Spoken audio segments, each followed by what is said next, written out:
All right, welcome back. I am Brigid, and today I want to talk about something that almost every single person that I work with says within like the first few minutes of our conversation. And that is, I know what to do. I just need to get better at managing my time. And I want to lovingly and firmly tell you what I tell that person is that time is not your problem. And I say this to myself as well. Here's what I mean. You probably have the most color-coded planner in the world. You have a skylight, potentially. You have a beautiful calendar. You batch your content. You meal prep on Sundays. You wake up at 5 a.m. You have a prayer time. You might make a green smoothie. Your journaling practice is like on point. And by the end of the day, you still feel like you ran like a marathon on the beach, which is never fun. And yet you accomplished almost nothing that actually, quote unquote, mattered, right? This is not like most people think like I'm terrible at time management. False. This is a capacity problem. Okay. I literally just heard this with actually two discernment calls that I was running over the past couple of weeks where they both said like, I don't feel like I have time for this. Okay. And it's like, all right, that's fair. What do you have time for?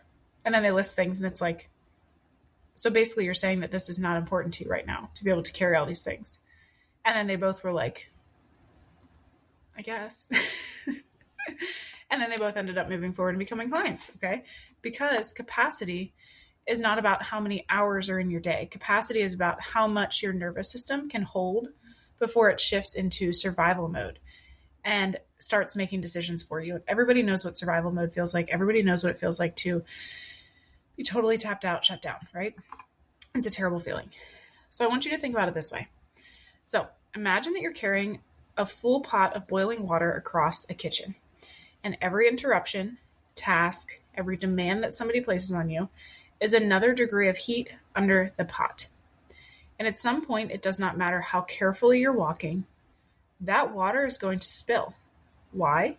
I'm not going to put my AP chemistry teacher hat on, but essentially, the more heat that you give it, what's going to happen is it's going to turn into a gas, or the bubbles are going to get bigger and bigger. It's going to turn into a gas. It's going to hit the cold air, and it's going to turn back into water. And then it's going to fall down and it's going to burn you.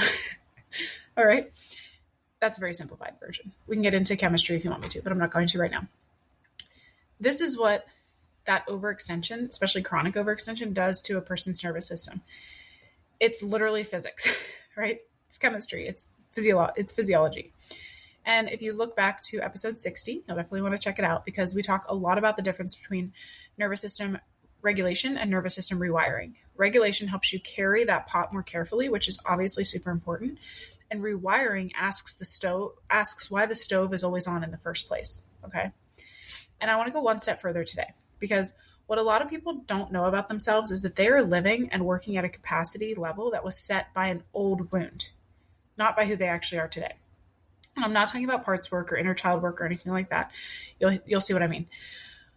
So as an example, if you grew up in a home where love felt conditional, where being useful meant being wanted, where slowing down meant that something bad would happen, like you're laying on the couch and then the door opens and you like instantly think that you're going to get in trouble. So you jump up and you pretend to be doing something.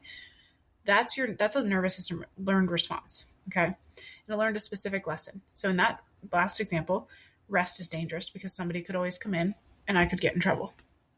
Right.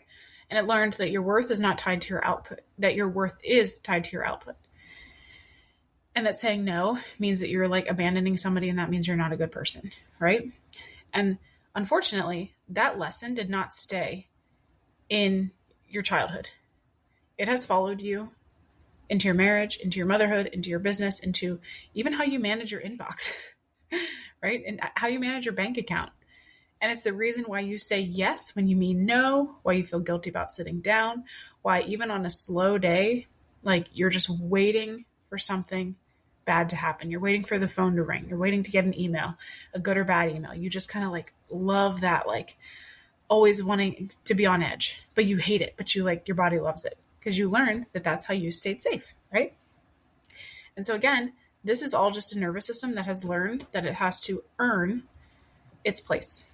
And you can try to fix it with a better morning routine. It's not going to work because what you actually need to look at is what your body is carrying and understand why it believes it has to carry so much, right? That is what capacity is, right? And so Whenever I do this work with people, they come in and depending on the situation, we'll usually do a time and capacity audit. Okay. This is not a productivity audit. I'm not going to be asking you to make a list of like your tasks and find the ones you can eliminate. That's not what we're going to do. This is a conversation where we look at the real question of what does your nervous system currently believe it has to do in order to be safe, loved, and enough? Because ultimately, that is what we all at our core want. Even if you're a big macho man, everybody wants to feel safe. Everybody wants to feel loved. Everybody wants to feel like they're enough, right? Because that feeling of safe, loved, and being enough, or lack thereof, is actually the thing that's running your schedule. It's running your business decisions, or what you're not actually doing in your business. It's running the way that you respond to your kids at 4:00 because everyone's hungry and nobody's listening and you just want to scream, right? And until we name it, it's going to keep running the show. So if you've been listening to this podcast for a while and something and you keep saying like, I'm doing all the things, I have a great calendar, it's not about time management, like I've tried all the books, listened to all the podcasts, done the therapy, everything like that, like you know that this is it right now, okay? So I have a limited, if that is you right now, I have a limited number of time and capacity audits open right now. This is a one-on-one conversation with me, and we use it to look at where your nervous system is actually working against you in your daily life, like specifically, not just theoretically. So by the end of the call, you will know exactly where your capacity is being drained, why your body keeps reverting to that overextension most likely, and what your next step is, okay? The link to book is in the show notes. And again, it's called the Time and Capacity Audit. It's the way to get the clearest picture of why you're always tired in ways that sleep does not fix, right? How to make sure that you're actually showing up in a way that makes money for your business, that you are being the best mom that you can for your kids, right? So this was a super quick episode, but remember, your body is not the problem, your capacity is. So thanks for being here. Share this episode with somebody who has been telling herself that she just needs to be more disciplined. She just needs another calendar. She doesn't. She needs somebody to help her actually understand what her body is doing. And I'm that person. I'll see you next week.